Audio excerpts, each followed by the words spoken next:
hi hello నమస్తే welcome to TFPC నేను మీ Anjali yes so every Friday movies వస్తూ ఉంటాయి బట్ దానికన్నా ముందు వచ్చేది ట్రైలర్ అండ్ అలానే ఏ కథకైనా డిఫరెంట్ జానర్లో డిఫరెంట్ ఫ్యాన్స్ ఉంటారు బట్ పాలిటిక్స్కి అండ్ పాలిటిక్ జానర్లో వచ్చే మూవీస్కి స్పెషల్ లైక్ ఆడియన్స్ అయితే ఉంటారన్నమాట సో అలానే యాత్ర మూవీకి ఎంత పెద్ద ఆడియన్స్ ఉన్నారో we all know that because ఎంత పెద్ద హిట్ అయిందో మనందరికీ తెలుసు మహివి రాఘవ గారు అంత బాగా చూపించారు అండ్ రైట్ నౌ ఇప్పుడు Feb 8th మనకైతే మహివి రాఘవ గారు డైరెక్ట్ చేసినటువంటి యాత్ర 2 అయితే రాబోతోంది అండ్ అందులో జగన్మోహన్ గారి క్యారెక్టర్ వచ్చేసి మన జీవా గారు చేయడం జరిగింది అండ్ ఈరోజు ట్రైలర్ లాంచ్ అయితే జరిగిందనమాట విచ్ వాజ్ వెరీ నైస్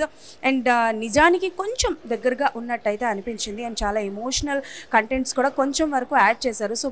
పాలిటిక్స్ని ఎక్కువగా ఫాలో అయ్యేవారు అండ్ పొలిటికల్ నాలెడ్జ్ ఉన్నవాళ్ళు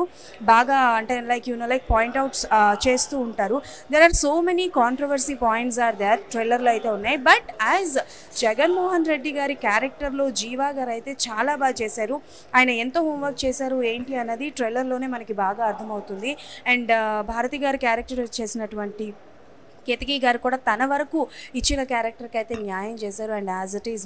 మమ్ముటి గారు ఆయన screen presence was very nice and ఓవరాల్గా చూసుకుంటే యాత్ర 2లో ఏ పాయింట్స్ చూపించారో మహివి రాఘవ గారు ఆల్రెడీ ప్రెస్ మీట్లో చెప్పడం జరిగిందనమాట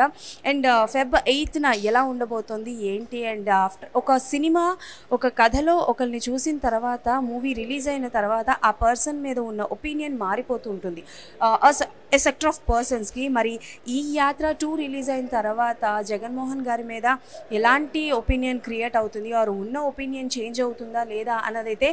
మనం చూడొచ్చు బట్ ఒక్క పాయింట్ అయితే నాకు అనిపించింది ఏంటి అని అంటే లైక్ మీడియాని అంటే లైక్ తప్పునైనా సరే నమ్మించేంత పవర్ ఉంది మీడియాకి అన్న ఒక పాయింట్ అయితే చెప్పారు బట్ అది ఎలా తీసుకుంటారు జనాలు మీడియా ఎలా తీసుకుంటారు అన్నది అయితే మనం అంటే లైక్ గ్రహించాలి అప్పటి వరకు బట్ ఓవరాల్గా చూసుకుంటే జీవా గారి క్యారెక్టర్ అండ్ జీవా గారి performance was very nice and ఆయన ఆ క్యారెక్టర్ని పోషించడానికి చాలా హోంవర్క్ చేశారని చెప్పడం జరిగిందనమాట సో Feb 8th మూవీ ఎలా ఉంది ఏంటి అనేది డెఫినెట్లీ మా ఛానల్ రివ్యూ అయితే వస్తుంది సో అప్పటి వరకు కీప్ వాచింగ్ టీఎఫ్పిసి అప్పటి వరకు టాటా బాయ్ సనిగా